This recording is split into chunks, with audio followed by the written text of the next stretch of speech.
Late winter is a great time to plant bare root shrubs and native shrubs. Let me show you what that process looks like. I did an order from Burnt Ridge Nursery for the first time, and I already did another order that's on its way, but I thought I'd show you planting this first order that I made and what the bare roots look like and some tips about doing that.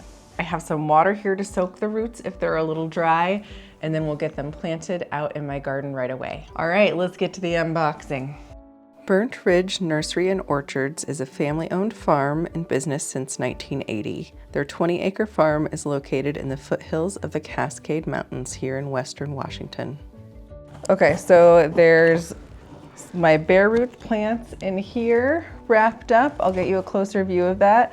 There's some staked upside down up here and some in pots here. And I think, let's see, looks like there's a pot at the bottom there with a stake in it to keep the box from collapsing, I think.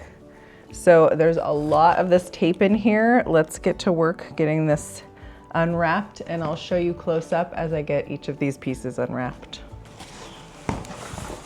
All right, here's the wrapping of golden currants. So I ordered 3 of these. We're gonna open them up right now and put them into our water. There's a lot of tape, and I'm trying not to cut the plant material. Okay, they've wrapped it in some moist newspaper. It's still moist. I might not even need my bucket of water to soak these guys. Of course, I am in Washington, and these are from Washington.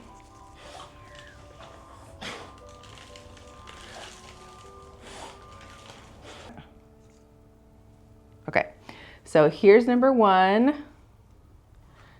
There is actually growth on there. So we're gonna put that into our water here. Here's number 2. This one has maybe some growth. It has some growth on the stem there. And then number 3 definitely has growth right here. And then it has these little buds at the top here. Not buds like flower buds, buds like leaf buds. So I'm gonna set those in my water, and I'm propping them up so that the whole plant isn't underwater. Just the roots are underwater here. All right, we're gonna let the roots soak for a little bit, and then we're gonna go plant these out in the garden. So we're gonna start by putting 3 golden currants into my garden. Let me give you a little description of this plant while I go to work. It has clusters of fragrant, bright yellow flowers in spring, followed by sweet and juicy, large orange to burgundy to black berries. Fruit keeps up to 2 months on the bush. It's a vigorous, widely adapted shrub, up to 9 feet in height. Golden currant is a native from Nebraska to Washington, and it's also called clove currant. It is hardy between zones 2 and 8. It blooms early season and is self-fertile. It prefers moist, neutral to acid soil, high in organic matter. All right, here we go. And appreciates afternoon shade in hotter climates. It will fruit in sun or shade. The plants fruit on 1- and 2-year-old wood, so regular pruning to remove old branches is important. Just a quick detour here to show you what my soil looks like in this area. You can see an inch or 2 of some darker broken down wood chips on top, and then a pretty sandy, more compacted soil below that. It has very good disease resistance. It's resistant to mildew and white pine blister rust, and the size at maturity is about 9 feet tall and 3 to 6 feet wide. So let's finish pulling the rest of these out of the box, loosening the tape, pulling the stakes out, and then we'll take a look at these tall ones. That's the tallest one. This is the one why we needed the big box, and these are pink flowering currants. So let's get the box out of here. Okay, pink flowering currants. Let's see if I can get these out of their container. Let me show you a quick close-up of how they're wrapped here. These are, wait, what were these? Golden currants. So the pink flowering currants are wrapped the same. And we're gonna try a different approach coming down from the top. So I was able to get that plastic piece off without damaging any of the plant material. And the newspaper is still moist. My dog's barking outside. Okay, here we go. There's the root system. There's a little white root hair right there. I don't know if you can see it. And then the top of this looks like it's been trimmed, but it has some buds, some leaf buds. And then here is my tag for that guy. All right, so that's gonna go on the other side here. There's the root system. It seems like I can see some little baby roots there and a leaf growth point there, so it's nice and healthy. This one looks like a big chunk of root. See that?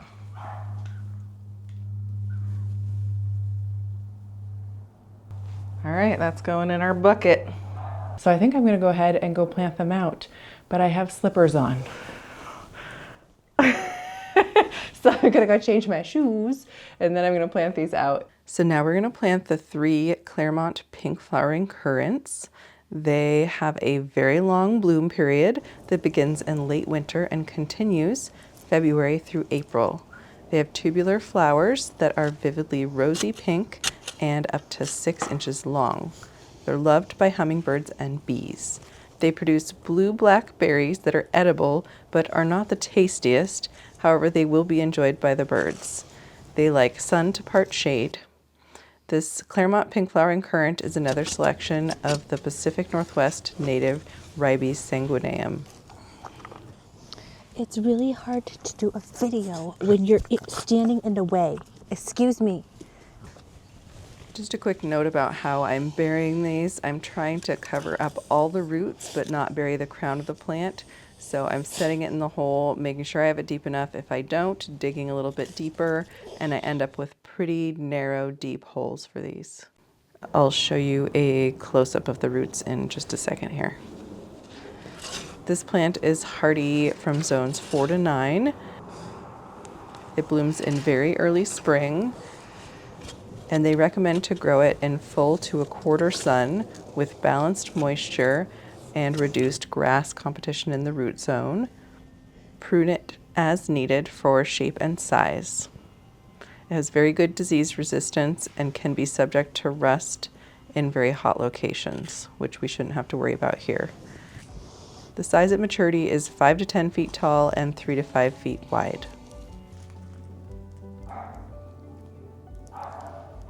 So cute. I think this is the Manzanita. I'm gonna open this away from the neck of the plant. So I'm trying to cut away the material. See how I kind of freed the neck there? I'm gonna cut away the material away from the plant neck, because if I damage this stem, that's it. The plant will be dead. Probably. It might be able to come back from root, but I don't wanna deal with that. Oh, all right, here we go. Plastic's coming off. They wrapped the bottom with newspaper to keep it moist. It is moist. And then there's newspaper on the top too. There we go. So here's the tag for the Austin Griffiths Manzanita. We'll see if I have time for these. I'm definitely gonna plant the bare roots, and then the Manzanita tree is going in the front yard because it needs sun. So this is the Austin Griffiths Manzanita. It's a large evergreen shrub with reddish brown bark, red stems, and big clusters of pink flowers. It's loved by butterflies and hummingbirds and is drought tolerant. It's hardy between zones 8 and 10 and blooms in midwinter, January and February. It likes full sun, has low water needs, and it can reach 10 feet in height and get 7 or 8 feet wide in 6 years.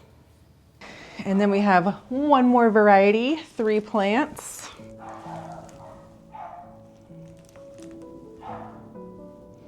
Well, you definitely need some good scissors for this. All right, here we go. Whoa, look at those roots coming out.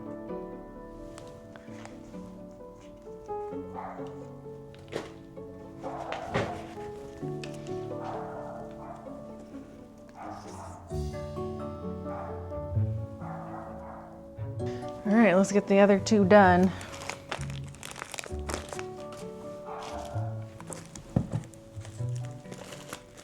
This already has its little buds. This is the Cascade Sunburst Huckleberry. So wherever those flower buds are will be berries if I can manage to avoid killing them. So I picked a spot for this huckleberry at the top of these stairs here because I wanted to kind of block these fans a little bit. And I put this little guy in, and then I decided I really like the idea of having a woody shrub here that can withstand a little bit of the wind from these fans. So I went to a local nursery and bought just a regular old Vaccinium ovatum, which is not a nativar. So here they are right next to each other. You can see that I was able to get a gallon size of this, so a little bit more established plant already, and I went ahead and plopped that in. Just a couple facts about this evergreen huckleberry, Vaccinium ovatum. It is a shade-tolerant evergreen shrub native to the coastal Northwest. You can really see the difference between the new growth on that and the new growth on that.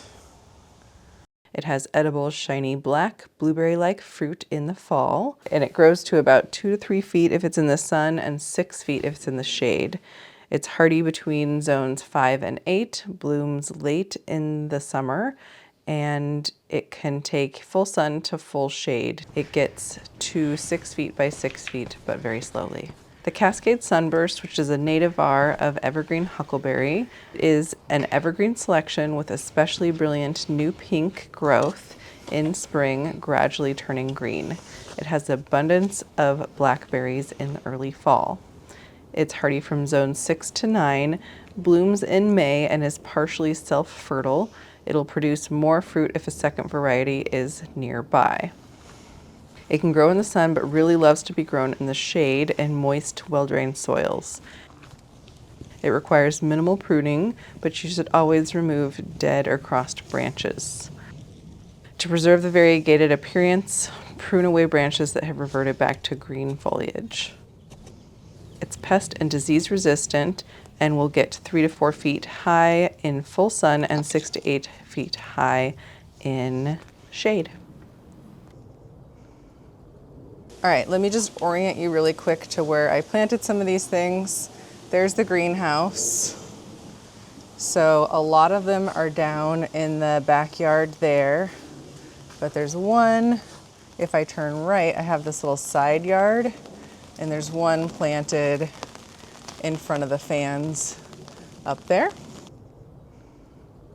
We're gonna head down so you can see where I planted the other things. So there's a couple more baby huckleberries here on either side of this walkway. Those will grow up. And then there is a currant on this side of the walkway. There's a currant on this side of the walkway, a golden currant. And then there's a third currant here. So they make kind of a triangle. And then if we continue all the way to the back fence here, I planted the 3 red flowering currants back here because this gets morning sun. So we're behind the greenhouse. And the first one you can see on the right there. And then there's another one here. And there's another one there with that orange tag on it. So those are all the plants in the backyard. And then the other ones are in the front yard, the Manzanita and the last Cascade Currant. Here's the current state of the waterfall and the backyard. We got this path put in leading up to the greenhouse, and now I can finally plant next to the path, so I'm excited about that. We'll head back up these stairs toward the front yard.